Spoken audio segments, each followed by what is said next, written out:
오늘 우리가 아브라함 전도회 헌신 예배를 맡고 있는데요. 유대인들에게 아브라함의 위상은 뭐 이로 다 말할 수가 없어요. 우리 남성교회에 또 아브라함 전도회의 위상이 또 대단히 높은 모든 전도회 가운데에 가장 모범적인 전도회라고 저는 자신 있게 말씀드릴 수가 있는데요. 마태복음 1장 1절에 보면 아브라함과 다윗의 자손 예수 그리스도의 계보다 하면서 예수님을 소개하는 신약 성경에 아브라함이 등장을 해요. 아브라함의 후손이라는 것을 명확히 밝혀야 예수님의 어떤 지위, 예수님의 신분이 더 보장되는 것이죠. 아브라함의 위상이 이렇게 드높아요. 또 누가복음 16장 23절에 보면 부자와 나사로 이야기잖아요. 거기서 이제 나사로가 천국에 가고 부자는 음부에 떨어졌는데, 부자가 음부에서 고통 중에 눈을 들어 멀리 아브라함과 그의 품에 있는 나사로를 보았다, 이렇게 성경은 기록해요. 천국을 무엇으로 제휴했는가? 천국은 안식을 받고 위로를 받는 거잖아요. 천국에 많은 복락이 있는데 이 천국의 복락을 뭐로 콕 집어서 설명을 해요? 아브라함 품, 아브라함의 품이라는 은유로 이 천국의 복락을 소개하고 있는 거예요. 유대인들은 우리가 죽으면 아브라함과 이삭과 야곱, 그 믿음의 조상들과 함께 있을 것이다, 이런 신앙이 있었기 때문에 그들의 신앙을 반영해서 이렇게 아브라함 품이다, 이렇게 말하는 거죠. 무슨 아브라함이 구원의 주님 되고 뭐 예수님처럼 되고 그런 것은 아니고요. 그들의 구원관을 반영한 표현인데요. 아브라함의 믿음은 이처럼 유명하고 또 그의 위상은 대단히 높죠. 오늘 우리가 읽은 이 창세기 13장도 마찬가지입니다. 아브라함이 절대 무결의 완벽한 사람은 아니지만 가고 오는 모든 세대의 믿음의 조상으로서 손색이 없는 훌륭한 믿음의 본보기를 보여주는데요. 오늘 우리가 읽은 말씀 속에서 아브라함의 믿음의 또 귀한 모범을 함께 묵상하면서 우리의 신앙을 되돌아보았으면 좋겠습니다. 두 가지로 묵상하고 싶은데요. 오늘 말씀에서 관찰하게 되는 아브라함의 영성은요, 먼저 너그러움의 영성이에요. 너그러움의 영성. 저는 이 너그럽다는 말이 참 좋더라고요. 이유는 모르겠습니다만 이 말하기가 이렇게 발음도 그렇고 입에서 굉장히 편안해요. 너그럽다 이렇게 말하면 발음부터가 저는 제 느낌에는 굉장히 부드럽고 따뜻하게 느껴지는데요. 오늘 말씀에서 우리는 아브라함이 그 무엇보다도 너그러움의 영성을 보여주는 것을 우리가 보게 돼요. 잘 아시는 대로 아브라함과 롯은 함께 살았잖아요. 롯은 아브라함의 아들이 아니고 조카입니다. 아브라함의 형제 중에 하란이라는 사람이 있는데 지역하고 이름이 같잖아요. 지역과 이름이 같은 경우가 많이 있다고 말씀드렸죠. 우리 교회에도 임한국 그런 것처럼 지역과 이름이 이렇게 같이 있는 경우가 꽤 있어요. 하란이라는 사람이 그랬거든요. 하란이 아브라함의 형이었는지 동생이었는지는 불분명한데 형제인 것은 틀림없어요. 그런데 하란은 일찍 죽어요. 그러니 아브라함이 롯을 자식처럼 키운 거예요. 또 아브라함은 자식이 없었잖아요. 그러니 이 조카가 굉장히 귀했겠죠. 아들이나 다름없었던 조카, 아버지와 다름없었던 삼촌, 이런 관계예요.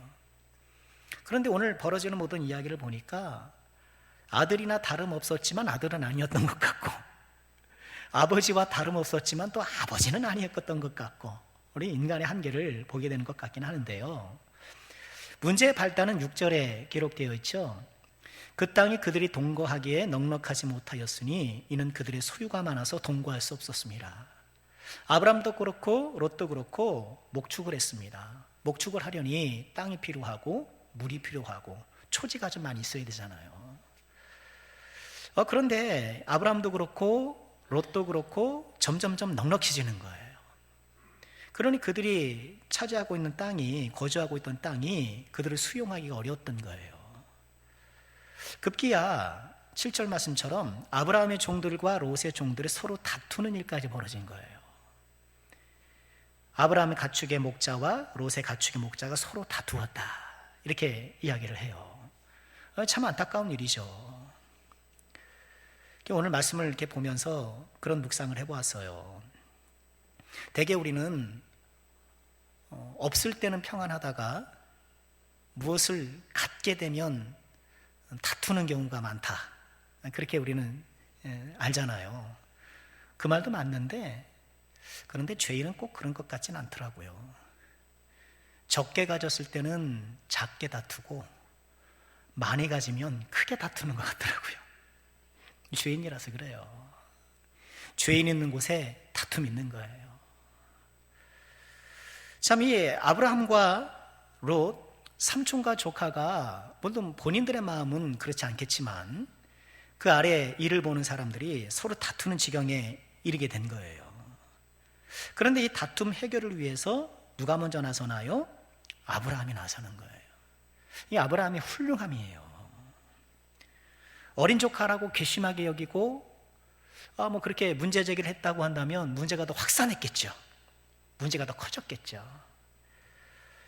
그런데 아브라함은요, 그렇게 문제를 확산시키는 것이 아니요, 그 문제를 신속하게 봉합하기 위해서 먼저 나서는 거예요. 8절에 이렇게 말씀을 합니다. 아브라함이 롯에게 이르되 우리는 한 친족이라 나나 너나 내 목자나 네 목자나 서로 다투게 하지 말자. 아브라함은 먼저 우리가 한 가족이라는 것을 분명하게 해요. 야, 너나 나나 우리가 한 식구가 아니냐. 내 목자나 네 목자가 서로 다투는 게 이게 좀 말이 안 되지 않느냐. 우리 이 문제를 잘 해결해 보자. 그러면서 이렇게 제안합니다. 9절이죠.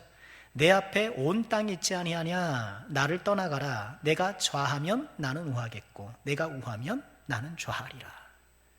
우리가 서로 좀 분가하자. 서로 나누자. 발전적인 이별을 하자. 그러면서 선택권을 먼저 롯에게 주는 거예요. 이거 대단한 일 아닙니까? 그러려니 우리는 생각할 수 있는데요. 아니에요. 이거는 굉장히 중요한 일이잖아요. 우리 삶 가운데 가장 중요한 부분 가운데 하나가 뭐예요? 먹고 사는 문제잖아요. 먹고 사는 문제에서는 좀처럼 양보하기 어렵잖아요. 그런데 아브라함은 그 상황에서 한 걸음 물러서는 거예요. 문제가 생기면 덮어주고 그 문제를 소멸시키기 위해 자신이 한 걸음 물러서는 거예요. 이게 너그러움의 영성이고 성숙한 영성이죠. 저 같으면 제비뽑기 하자 그랬을 것 같아요. 성경적이다. 그러면서 제비뽑기 하자고. 제비뽑기는 또 하나님의 방식이기도 하니까. 그리고 아브라함의 입장에서는 본인이 손해볼 각오를 하고 있으니까 제비뽑기를 해서 나쁜 쪽이 당첨되더라도 괜찮을 것 같아요. 그죠? 어차피 그럴 각오를 하고 있다면 제비뽑기 한번 하자고. 전 그랬을 것 같은데, 그러니까 제가 아브라함이 못 되는 거죠. 제비뽑기가 아니라 어떻게 해요? 선택권을 주는 거예요. 너그러움은 우리 기독교인의 미덕이죠. 기독교인은 너그러워야 돼요. 하나님의 사람들은 너그러워야 합니다. 복음의 본질을 벗어나지 않는 한 우리는 너그러워야 돼요. 죄가 아닌 이상 우리는 너그러워야 합니다. 지금 롯은 여러 이 말씀을 보면 좀 이기적이잖아요. 그냥 자기가 먼저 택하잖아요. 아름다운 그림이 뭡니까? 조카 네가 먼저 택해 라고 하면 조카가 어떻게 해요? 아유, 삼촌이 먼저 하셔야죠. 딱 이런 모양이 좋았을 텐데 옳았구나 기다렸는지 어땠는지 네 하면서 자기가 탑석 소돔과 고모라를 선택하는데요. 이런 버릇없고 이기적인 조카였지만 아브라함은 그 너그럽게 그를 품어줘요. 너그럽게 품어주고. 예수 믿는 우리들은 이 너그러움을 함양해야 하고, 그렇죠? 너그러운 사람이 돼야 돼요. 은혜 받은 사람은 은혜로운 사람이 되어야 합니다. 우리 함께 할까요?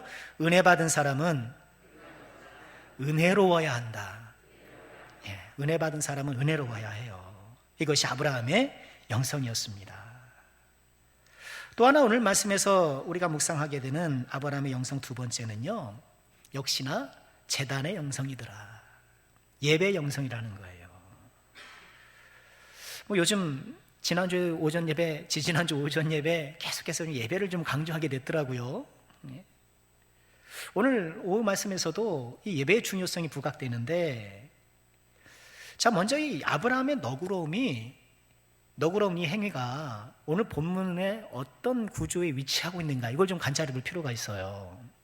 오늘 13장의 이야기 무려 18장이 되는데 보통 예배 성경 본문으로 무척 긴 것이었거든요. 그래서 이것도 우리 아브라함 전도에 어떤 분께서 이렇게 봉독을 하실 텐데 18절은 너무 길긴 하다라고 좀 염려를 했는데, 너무너무 잘 봉독을 해주셨는데, 어떻게 이야기가 시작돼요?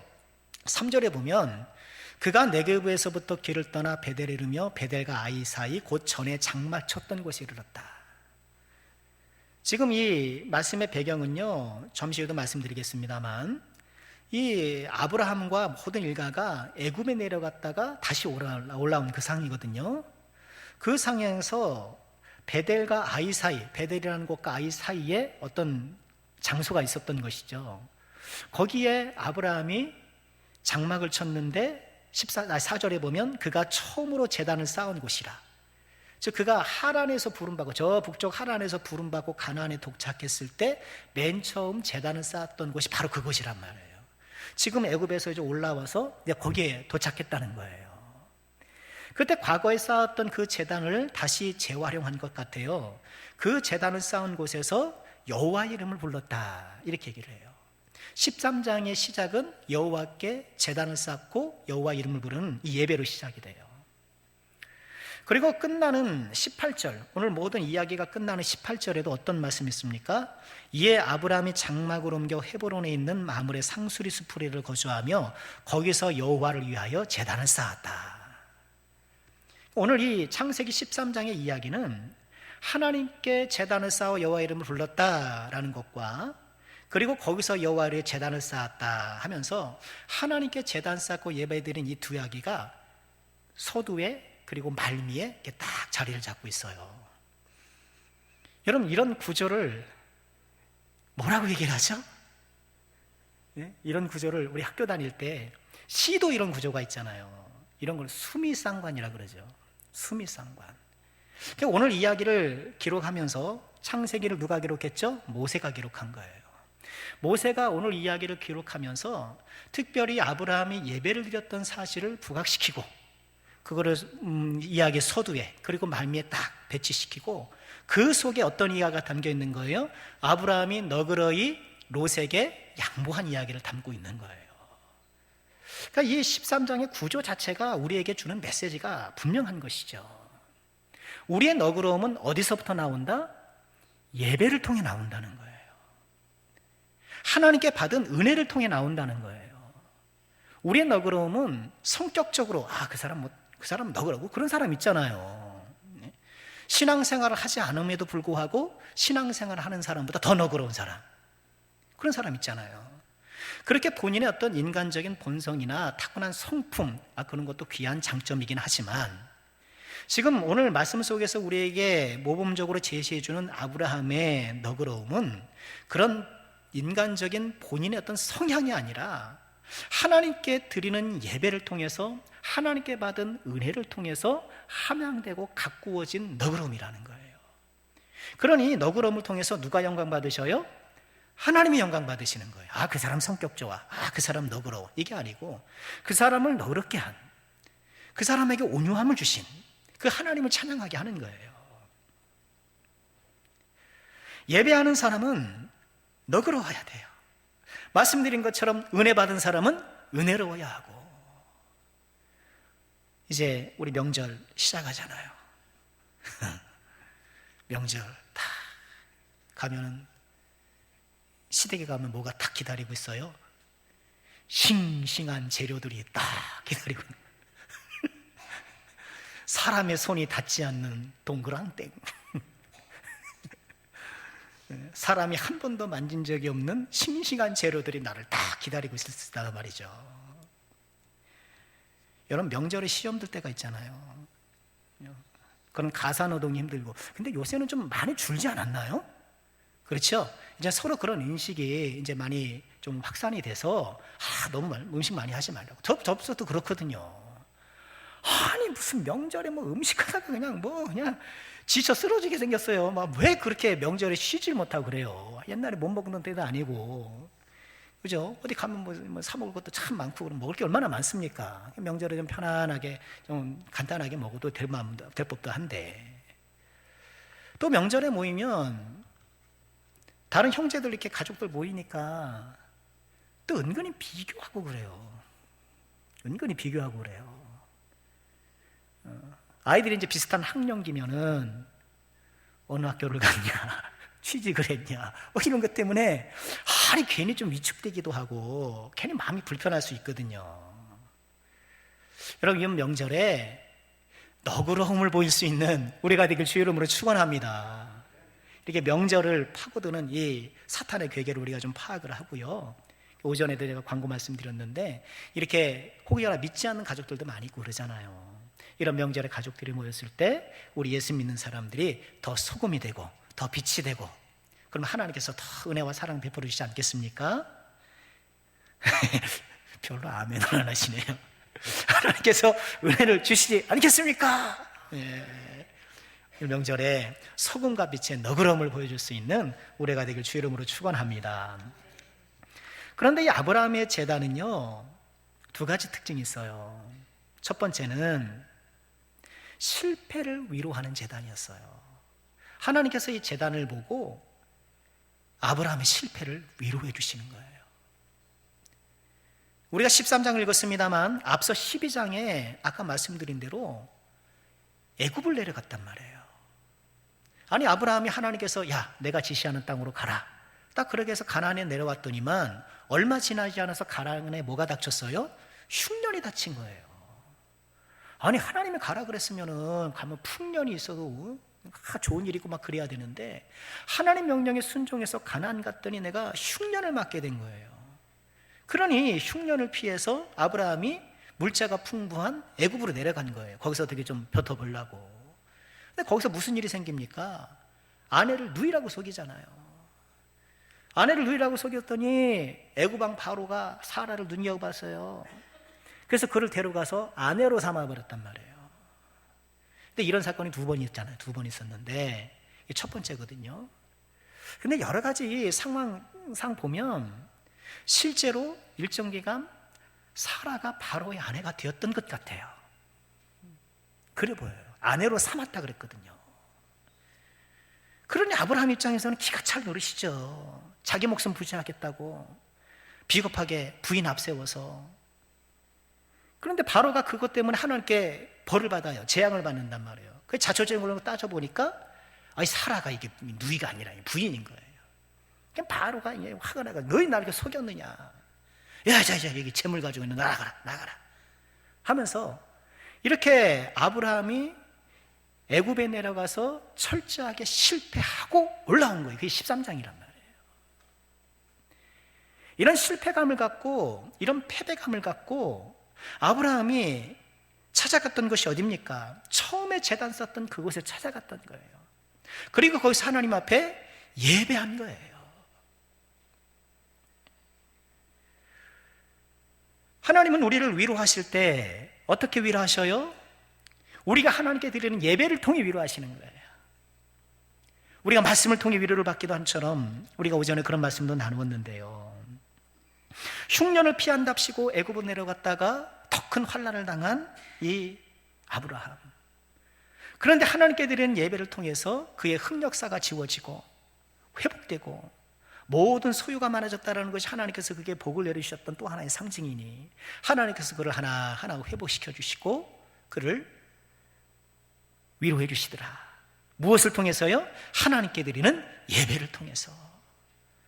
우리 아브라함 사랑하는 모든 죄종들, 또 이 자리에 함께한 우리 모두가요, 우리가 하나님께 드리는 매 주일의 예배를 통해서 이 세상에서 상처받고 이리 치이고 저리 치였던 우리의 마음이 위로를 받고 용기를 얻고 이런 재단의 위로를 경험하시는 귀한 예배가 되기를 주의 이름으로 축원합니다. 여러분, 우리가 그걸 또 위해서 하나님께 예배하는 것 아니겠습니까? 물론 우리가 위로만 받으려고 그러고 막 이렇게 달콤한 것만 사모해서는 안 되겠지만, 그러나 하나님 앞에 예배를 통하여서 심령 위로받는 것, 그건 귀한 은혜가 아닐 수 없는 것이죠. 그래서 그런 기대와 소망으로 주 앞에 예배하고 이 제단의 위로를 경험하시는 복된 종들 되시기를 다시 한번 주의 이름으로 축원합니다. 또 하나는 아브라함의 제단은 어떤 성격을 갖고 있는가? 상실을 넘어서 새로운 시작의 예배인 거예요. 우리 14절 말씀 다시 한번 보실까요? 우리 같이 읽죠. 시작. 롯이 아브라함을 떠난 후에 여호와께서 아브라함에게 이르시되 너는 눈을 들어 너 있는 곳에서 북쪽과 남쪽 그리고 동쪽과 서쪽을 바라봐라 하면서 지금 하나님 앞에 마지막 18절에 그런 예배를 드리기에 앞서 하나님께서 말씀을 주시고 그 말씀에 은혜 받은 아브라함이 하나님 앞에 예배 드리고, 그런데 이 후반부에 14절이 말하는 그 상황이 뭐예요? 롯이 아브라함을 떠난 후라는 거예요. 롯이 아브라함을 떠난 후에 롯은 어떤지 몰랐지만, 그의 마음은 어떤지 모르지만 아브라함은 롯이 떠난 것이 매우 슬프고 힘들었을 거예요. 자식처럼 생각을 했고, 그렇기 때문에 먼저 양보했던 건 아니겠어요. 롯은 그렇게 생각했는지 몰라요. 항상 사랑은 무슨 사랑이에요? 내려오니까 무슨 사랑이에요? 내리사랑이야. 사랑은 내리사랑이에요. 그렇죠. 내가 부모의 사랑에 보답한다는 게, 사랑이 보답한다고 하더라도 사랑의 성격이 물처럼 내려오기 때문에 이게 올려드리는 게 별로 이게 효과가 없어요. 다 갚지 못하는 것이죠. 롯이 아브라함을 떠난 후에 이 상실의 아픔을 경험하고 있는 아브라함에게 하나님이 찾아오셔서 말씀을 이루게 해주시고, 그리고 아브라함은 하나님께 제단을 쌓아 예배를 올려드리고, 이 아브라함의 제단은 상실을 넘어서 새로운 시작을 알리는 그런 예배였던 거예요. 우린 다 상실의 시대를 살아가고 있잖아요. 우리 인생의 어떤 기점을 넘어서면, 정점을 넘어서면 내리막을 걷게 돼 있잖아요. 그죠? 우리 인생은 계속 올라가다가 상승이 있다가 어느 정점에서는 내려가는 것 같더라고요. 젊었을 때는 이제 건강도 이제 한참 올라가고, 그죠? 예? 관계도 넓어지고 하는 일도 막 많아지고, 막 그래서 나의 어떤 사회적인 지위나 이런 경제적인 역량이나 이런 것들이 한창 증자되다가 어느 기점에 이르러서는 어때요? 이게 딱 꺾인단 말이에요. 그 이후부터는 어때요? 이제 잃어버리기 시작하는 거예요. 예. 점점점 다 잃어버리는 거예요. 건강도 잃어버리고, 기억도 잃어버리고. 여러분 주변에 친구 몇 분 남으셨어요? 친구도 잃어버리고, 그죠? 옛날엔 그렇게 친구가 많은데 보면은 별로 없어요. 옛날에 오랫동안 만났던 고향 친구들밖에. 저 같아도 그렇더라고요. 뭐 중고등학교, 대학교, 뭐 대학원 거치면 수많은 친구들이 사귈 수 있는데요, 결국 지금 내 곁에 남아있는 거는 개울에서 빨개 벗고 물장구 치던 그때 그 친구들만 남아있더라고요. 다 잃어버리는 거예요. 건강도 잃어버리고, 친구도 잃어버리고, 기억력도 잃어버리고, 신체 기능도 잃어버리고, 어떤 기능들이 저하되잖아요. 점점 잃어버린 것들만 많아지는, 롯이 아브라함을 떠나는 것처럼 내가 누리고 내 곁에 있던 것들이 하나하나 떨어져가는 그 시점이 있을 수 있다는 거예요. 그런데 어때요? 이 모든 마이너스 상실의 시기를 오늘 아브라함이 무엇을 통해서 극복하고 이겨나가요? 예배를 통해서. 예배를 통해서, 하나님을 만남을 통해서, 하나님과 함께함을 통해서 이런 상실의 마이너스 상황들을 오히려 플러스 상황으로 전환시키더라는 거예요. 이게 아브라함의 훌륭한 영상이 아닐 수 없는 거예요. 우리 아브라함 전도에 사랑하는 모든 제자종들께서 이런 예배의 능력을 더 회복하시기를 주 이름으로 축원합니다. 우리 아브라함 전도에 얼마나 감사한지 몰라요. 우리 교회에서 가장 전도회가 잘 운영되고 있는 것이 아브라함 전도회. 식사 딱 하시고 점심때마다 딱 모이시고, 또 함께 나들이도 가시고, 함께 교제도 하시고, 함께 기도도 하시고, 이 얼마나 이 전도회를 잘 운영해 나가시는지 몰라요.